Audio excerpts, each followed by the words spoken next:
धारा 370 क्या है ये जानने के लिए 42 साल पीछे जाना होगा बेटा। अंग्रेजों ने टू नेशन थियरी के तहत हिंदुस्तान के दो टुकड़े कर दिए, एक हिंदुस्तान और पाकिस्तान। पाकिस्तान की बहुत इच्छा थी कि जम्मू कश्मीर का विलीनीकरण पाकिस्तान में हो जाए, और राजा हरि सिंह चाहते थे कि कश्मीर एक स्वतंत्र देश रहे। वो न हिंदुस्तान में विलीन होना चाहते थे न पाकिस्तान में, और तब पाकिस्तान ने खूनी खेल खेला। अक्टूबर 1947 में पठानी कबायलियों को जम्मू कश्मीर के खिलाफ उकसाया, कश्मीरी पंडितों का कत्लेआम करवाया। ऐसे हालात देखकर राजा हरि सिंह ने घबराकर नेहरू जी से कहा, कृपा करके आप कश्मीर को बचा लीजिए। मैं ऐसे हालात में चाहता हूं कि कश्मीर का विलीनीकरण भारत में ही हो जाए, सेना भेजिए। लेकिन जब तक भारतीय सेना कश्मीर पहुंची बहुत देर हो चुकी थी। न जाने कितने कश्मीरी पंडितों का कत्लेआम हो चुका था।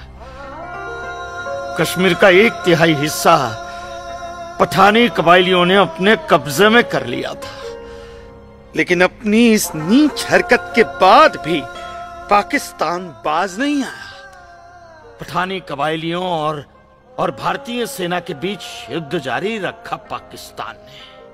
संयुक्त राष्ट्र सुरक्षा परिषद के 3 सदस्य आयोग की रिपोर्ट पर 13 अगस्त 1948 को पठानी कबायलियों और भारतीय सेना के बीच युद्ध विराम घोषित हुआ, और यह तय किया गया कि कश्मीर समस्या का हल जनमत के आधार पर ही होगा। सितंबर 1951 में मताधिकार के बाद एक बार फिर जम्मू कश्मीर के भारत में विलय की पुष्टि की गई, मगर इसी दौरान शेख अब्दुल्ला ने अपने हाथों से धारा 370 का ड्राफ्ट तैयार किया और नेहरू जी को सौंपा। सरदार पटेल और आम्बेडकर साहब की मर्जी के खिलाफ 1952 में नेहरू जी ने इसे लागू भी कर दिया। इसी धारा 370 की वजह से नेहरू जी ने कश्मीर को एक ऐसा विशेष दर्जा दे दिया जिसमें जम्मू कश्मीर राज्य ने हिंदुस्तान से अपना एक अलग संविधान स्थापित कर लिया।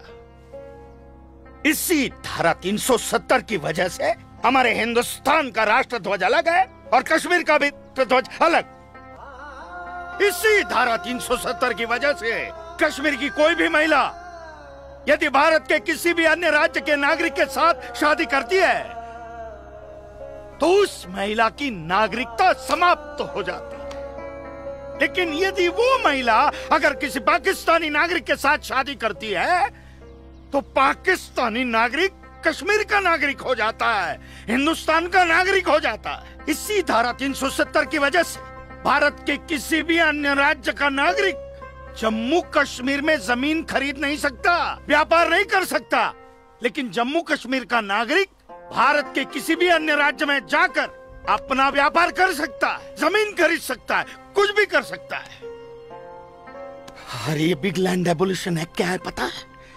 यदि जम्मू कश्मीर का कोई भी मुसलमान जमीन ठेके पर लेकर खेती करता है तो कश्मीर की सरकार उस हिंदू को बिना मुआवजा दिए वो जमीन जबरन उस मुसलमान को दे सकती है। ये है बिग लैंड एबोल्यूशन एक्ट, ये है धारा 370-35 से, और इसी का नतीजा है ये गिरधारी जी का फैसला।